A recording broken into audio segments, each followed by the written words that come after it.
agaasimaha waaxda xabkaha iyo Franka ee wasaaradda ganacsiga iyo dalxiiska Jamhuuriyadda Somaliland iyo wafdi ballaaran uu hogaaminayo ayaa soo gaaray degmada Garadag isagoo kulamo la yeeshay ganacsatada xabkaha iyo Franka ee ku nool degmada Garadag isla markaana iska wareysteen hab ganacsiyeedka xabkaha iyo Franka iyagoo ka codsaday xukuumadda Jamhuuriyadda Somaliland in la soo celiyo shirkaddii asli maydii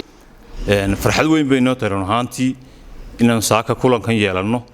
annagoo ah ganacsatadii beeyada iyo mulkiilayaashii inta way isugu jirnaa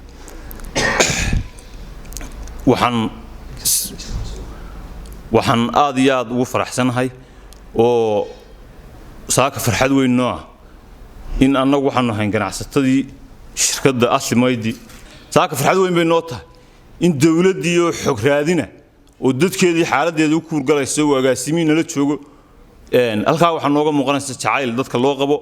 annaguna madaxweynaha iyo dawladdu waana bogaadeenna waxaan leenahay kulli fardaheestood halba iga galay ninkii muhiimadda aan saaka halkan ugu faraxsanahay ay u joognaa waxa weeye intaas oo qof waxa weeye shaqaalihii shirkadda qayb kamida waxa weeyaan waxaan codsanaynaa dawladda Soomaaliland madaxweynaha inuu noo soo celiyo kambanigii aslimayd haddii uu shaqaabuurka noo hayo dee waan sugaynaa awal baa sabrina deyntii noo keenay waa sabrina waan sugaynaa madax dadkii beeyada lahaa ee geedka iibsan jiray dee aw dhaqaalahooda ku xidhnaa muddo dheer hadda muddo dheerna maanu arag dee wax naga iibsaday iyo dee wax u socdo toon nimaa naga iibsan jiray oo dee aad loogu baraaray oo indhaa lagu kala qaaday ninkiina dee lama hayo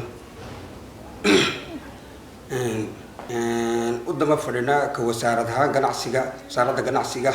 in codsiga iyagana loo gudbiyo oo meel lagu tiiriyo oo deela dad dhaqaalahooda ku xidhan yahay baan nahay dad Somaliland ah baan nahay aan laajihayn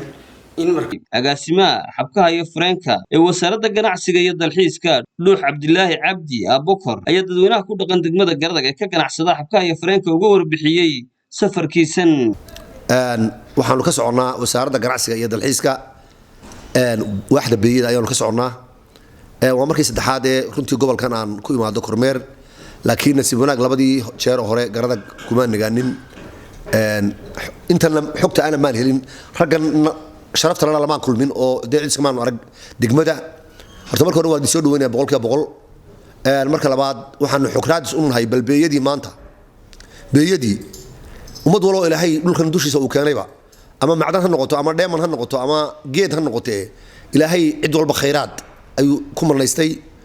aayadda quraanka oranaysa wala qad karamna bani aadama fadallahu ala alalamin cid ay ka maqan tahay ma jirto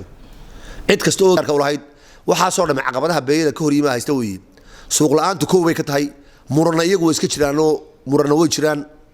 cabati fara badan wuu jiraa marka idinkoo aan aad iyo aad idinku mahad celinayo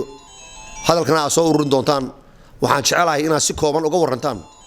annagu dawladdii baanu ka soconnaa wasaaraddii ganacsiga aanu ka soconnaa